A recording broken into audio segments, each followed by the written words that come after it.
Hello everyone, this is Geethanjali. In today's video, we'll be learning about genetic code. So we knew that there was complementarity between the DNA and the RNA structures, but definitely we know that there was no complementarity between the amino acids and nucleotides, right? So how could mRNA be used to get amino acids? Was the question.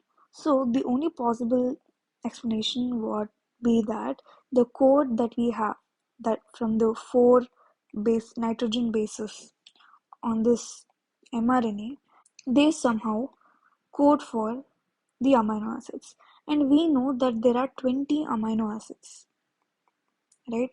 So we need at least 20 possible combinations of these four bases. So let us say if one base coded for one amino acid, we would only have 4 amino acids, so that is not possible.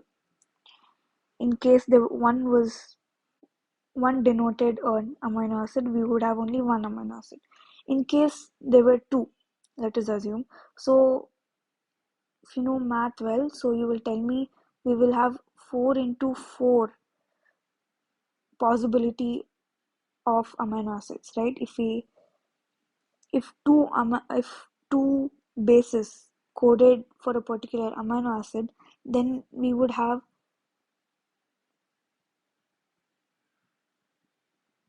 4 into 4 possible combinations, because we have 4 bases and we're using 2 bases at a time. So that is why we would have 4 into 4. That will give us 16. But we know that there are 20 amino acids, so it is lacking short of codes for 4 more amino acids, so this is also not possible. So if we take the genetic code as a triplet instead of a doublet, then we will have these many combinations, that is 4 into 4 into 4, 64. So this could have been the only possible way, right? So the code should be triplet, because this will give us more than 20 combinations. We will get 64. So this math was actually worked out by a physicist, George Gamow, and he suggested that the genetic code was actually a triplet. So we needed solid proof for this. That's where these famous scientists came in. Hargobind Khorana, he synthesized RNA molecules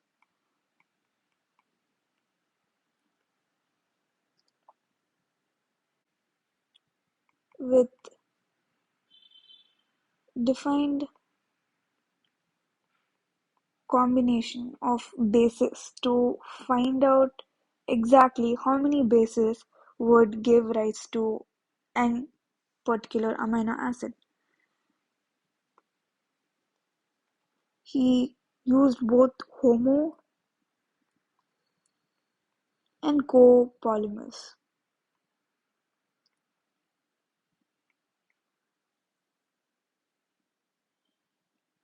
Another scientist, Marshall Nienberg, was successful in performing protein synthesis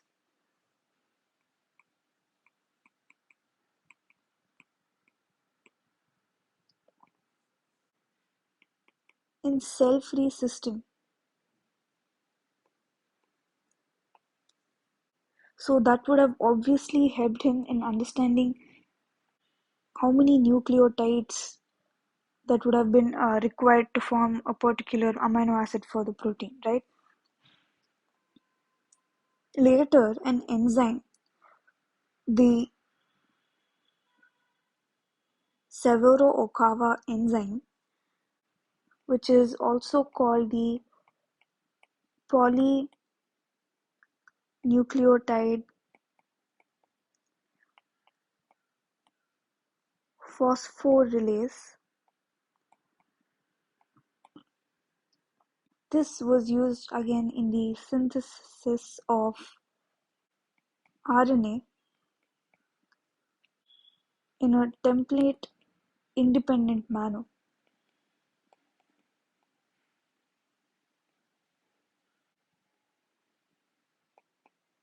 So then they could study the enzyme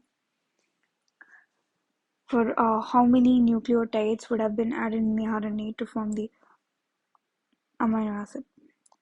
So finally, when all this was worked out, they formed a checkerboard which basically included all the 64 combinations. So there was a name given for these, that was codons. So a triplet of this code is called a codon. Okay, so all these codons, 64 codons, were listed, and the corresponding amino acid that would be formed were listed. So if you see this checkerboard, you'll find these features. Okay, first, obviously, we now know that the codon is a triplet, and it was found out that 61 codons would actually code for amino acids, whereas 3 codons did not have anything to do with amino acids, but they just function as those codons which terminated the process of translation. That is, they were the stop codons.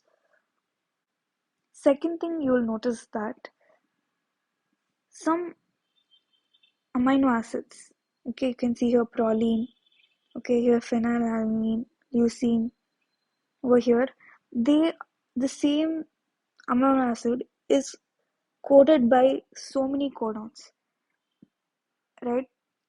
So this is called degeneracy. Okay, that means these amino acids are degenerate in the code is degenerate in nature. That means many codons can code for a particular amino acid.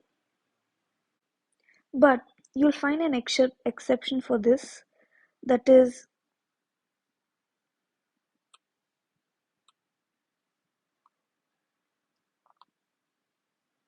our AUG codon and our UGG codon.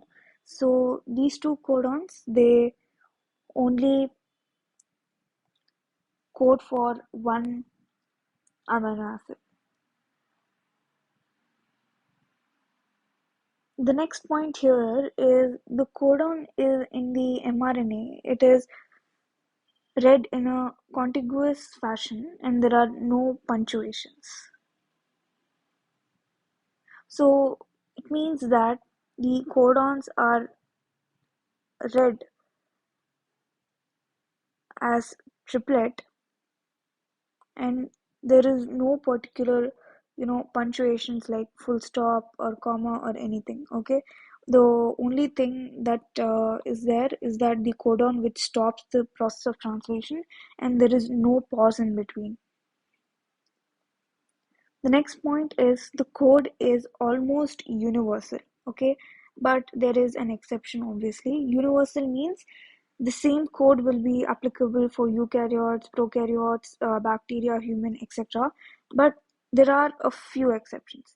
So these exceptions are found in mitochondria and in some protozoans. The next point is about the codon AUG. So this AUG has two functions. Okay, as I told you already that it codes for the protein, for the amino acid methionine,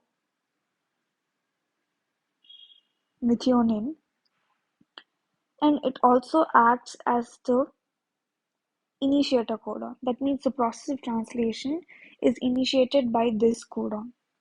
That means every protein that we find will first amino acid in this protein will be methionine, right? So that's a point to notice. Next is about our stop codons or the terminator codons. So we have three codons here, that is the UAA, UAG, and UGA. So the UAA is called as the occur. The UAG is called the amber. Well, these codons have names, okay? So this is called occur, this is called amber, and UGA is umber or opal.